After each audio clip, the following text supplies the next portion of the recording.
दो प्लैनेट्स जो actually planets नहीं हैं, दो मैथमेटिकल पॉइंट्स हैं।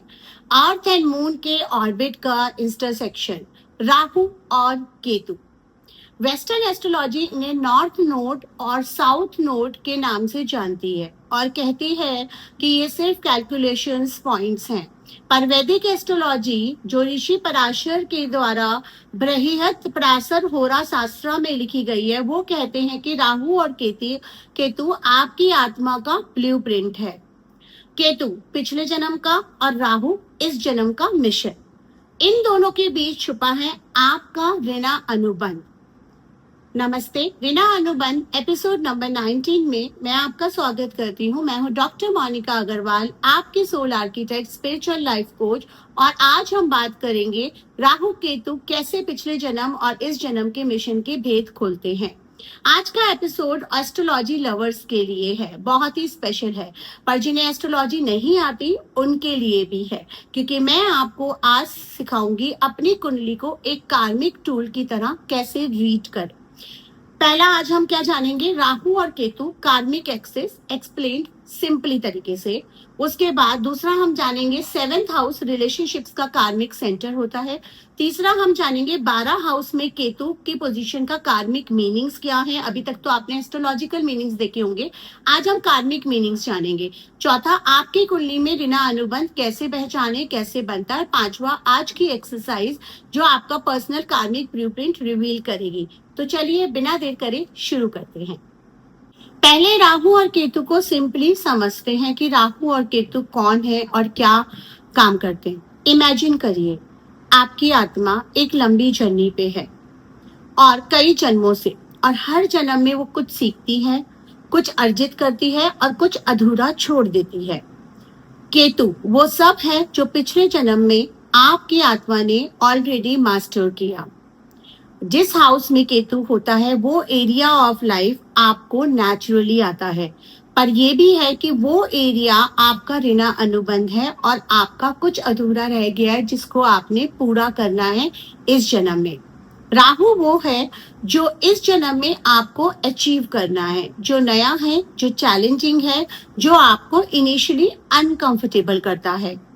जिस हाउस में राहु होता है वो एरिया आपको इस जन्म में डेवलप करना होता है ना। इंटरेस्टिंग पार्ट, एस्ट्रोलॉजी तो आपने बहुत जानी होगी, आपने देखा होगा कि राहु माइंड से कनेक्टेड है, राहु मन को चलायमान करता है और केतु स्पिरिचुअलिटी की तरफ ले जाता है, केतु स्पिरिचुअल लाइफ से कनेक्टेड है। लेकिन ये एस्पेक्ट तो आपने कभी नहीं सुना होगा इवन एस्ट्रोलॉजी में भी।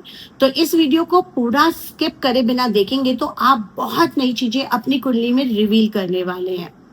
तो अब हम इन दोनों को हमेशा एग्जैक्टली अपोजिट हाउसेस में होता है, क्योंकि ये कहानी भी है ना कि जब अमृत पान हो रहा था तो एक राक्षस था, वो बैठ गया, उसने अमृत पान कर लिया और उसकी ताकत ना बढ़े उसके लिए भगवान विष्णु ने उसका सिर दो भाग में काटा, एक को नॉर्थ पोल में भेजा, एक को साउथ पोल में, और वही राहु केतु कहलाए। अब इनका मतलब है कि आपके पिछले जन्म में एक मिशन था, एक टेंशन में है जो ऑलरेडी जानते हो, और जो सीखना है, दोनों के बीच वो कार्मिक जर्नी है जो आपको अचीव करनी है। ऋषि पराशर ने कहा राहु कर्म फल दाता है, केतु मोक्ष कारक है। राहु कर्म का फल देता है और केतु मोक्ष की तरफ लेके जाता है। यानी कि जब केतु स्ट्रांग होता है तो आत्मा कार्मिक बॉन्ड से मुक्त होने के लिए बढ़ती है। ये हीलिंग का प्लैनेट है। आप देखिए, जो भी स्पिरिचुअल लाइफ में मोक्ष की बातें करते हैं या मोक्ष की तरफ जाते हैं, अपने कर्मों को करते हुए भी मोक्ष उनका पर्पस होता है, उनका केतु बहुत स्ट्रांग होता है। अब 7th हाउस जो रिलेशनशिप्स का हाउस है, चाहे वो बिजनेस पार्टनरशिप हो, चाहे वो मैरिज पार्टनरशिप हो या किसी भी तरह का पार्टनरशिप की रिलेशनशिप हो। वैदिक एस्ट्रोलॉजी में 7th हाउस देखता है मैरिज, बिजनेस पार्टनरशिप्स और 1-to-1 रिलेशनशिप्स। कार्मिक पर्सपेक्टिव से 7th हाउस आपका सबसे सिग्निफिकेंट कार्मिक रिलेशनशिप का हाउस है। ये 7th हाउस कोई प्लैनेट हो तो वो प्लैनेट आपके रिलेशनशिप को कलर करता है।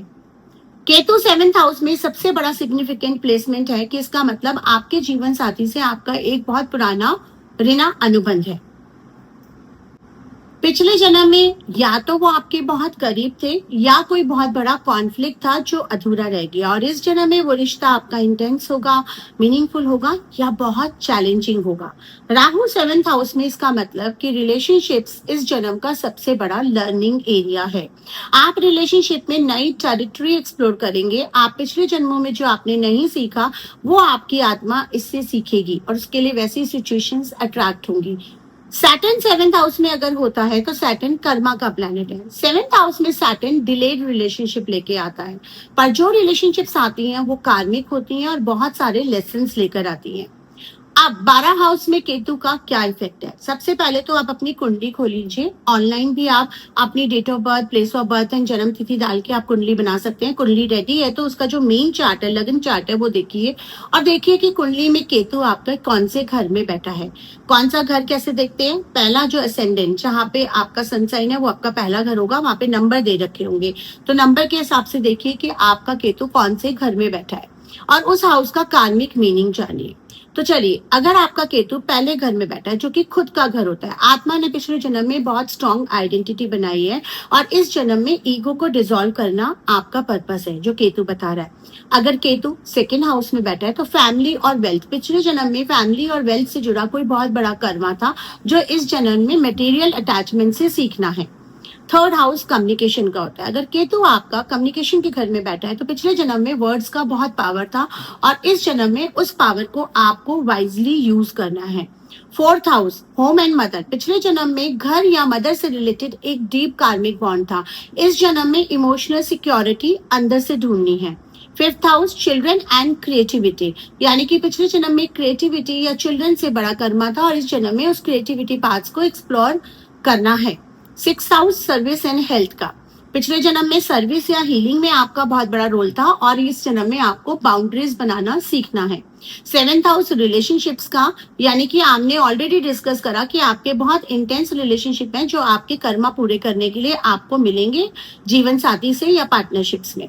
एट्थ हाउस ट्रांसफॉर्मेशन का, पिछले जन्म में डेथ, सीक्रेट्स एंड ट्रांसफॉर्मेशन से जुड़ा बड़ा कर्मा, इस जन्म में डीपर ट्रुथ को फेस करना है। नाइन्थ हाउस धर्मा और गुरु का, पिछले जन्म में धर्म या किसी गुरु से बड़ा कनेक्शन था और इस जन्म में आपको अपना पाथ ढूंढना है। Tenth house career and status का, पिछले जन्म में बहुत पावर या स्टेटस था और इस जन्म में आपको उस अटैचमेंट से रिलीज होना है। 11th house network and games का, यानी कि पिछले जन्म में एक बड़ा ग्रुप या कम्युनिटी से कार्मिक बॉन्ड था, इस जन्म में जेन्युइन कनेक्शंस बनाने हैं। 12th house spirituality and liberation का, यानी कि सबसे पावरफुल प्लेसमेंट है, पिछले जन्म में आत्मा स्पिरिचुअली बहुत एडवांस थी और इस जन्म में मोक्ष के बहुत करीब है अगर आपका 12वें घर में केतु है तो। चलो, अब हम कार्मिक चार्ट को कैसे रीड करते हैं, तो प्रैक्टिकली आप अपनी कुंडली को कार्मिक टूल्स की तरह कैसे रीड करें। पहला स्टेप, फ्री में कुंडली बनाएं। आप किसी भी ऑनलाइन वेबसाइट पे जाकर date, time and place of birth डाल के फ्री में कुंडली बना सकते हैं। केतु की पोजीशन को नोट करें। केतु आपके किस घर में है जो हमने सुना, उस हाउस का कार्मिक मीनिंग अप्लाई करें। एक पेन पेपर ले लीजिए, उस पर लिख लीजिए।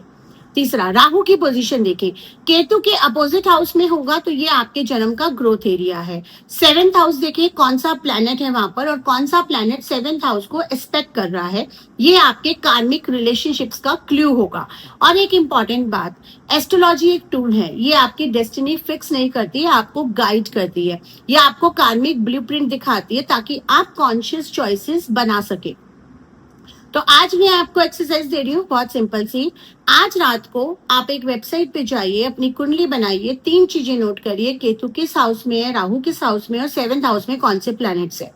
आज जो हमने सुना उसके बेसिस पे लिखो कि मेरे पिछले जन्म का मेन कार्मिक एरिया क्या था, इस जन्म में मुझे क्या डेवलप करना है, मेरे रिलेशनशिप्स में कार्मिक लेसन्स क्या है। ये 3 क्वेश्चंस आपको एक ऐसी क्लैरिटी देंगे जो शायद आपने पहले कभी फील नहीं करी। हम सोचते हैं कि जिंदगी रैंडम है, जो होता है वो होता है। ये वैदिक एस्ट्रोलॉजी कहती है कि आपकी कुंडली में आपकी पूरी कार्मिक जर्नी है, ऑलरेडी मैप्ड है, तो उसे रीड करना सीखो, जो मैंने इस वीडियो में बताया। अगर फिर भी आपको कोई समस्या आती है तो आप मेरे से कार्मिक एस्ट्रोलॉजी बुक करा सकते हैं, आकाशिक रीडिंग्स बुक करा सकते हैं और कंसल्टेंसी बुक करा सकते हैं। अगर आपने ये खुद करा है तो कमेंट सेक्शन में बताइए आप, ताकि मैं उसको वेरीफाई करूंगी। बट पूरा वीडियो देखिएगा, अगर आपने वीडियो स्किप करा है और उसमें वो जवाब ऑलरेडी दिया हुआ है तो फिर वो मैं जवाब नहीं दूंगी। कमेंट में बताइए केतु आपकी कौन सी कुंडली में है, आज हमने सुना वो आपसे कितना रिलेट हुआ। अगर आप पूरी सीरीज देखना चाहते हैं तो डिस्क्रिप्शन में लिंक दे रखा है पूरे प्लेलिस्ट का। अगर आप आकाशिक रीडिंग कोर्सेज बुक कराना चाहते हैं तो मेरे साथ करा सकते हैं। मैं हूं डॉक्टर मोनिका अग्रवाल, आपकी soul architect and spiritual life coach. Radhe Radhe, आपका दिन और जीवन शुभ हो। मिलेंगे हम नेक्स्ट एपिसोड में जल्दी आपसे।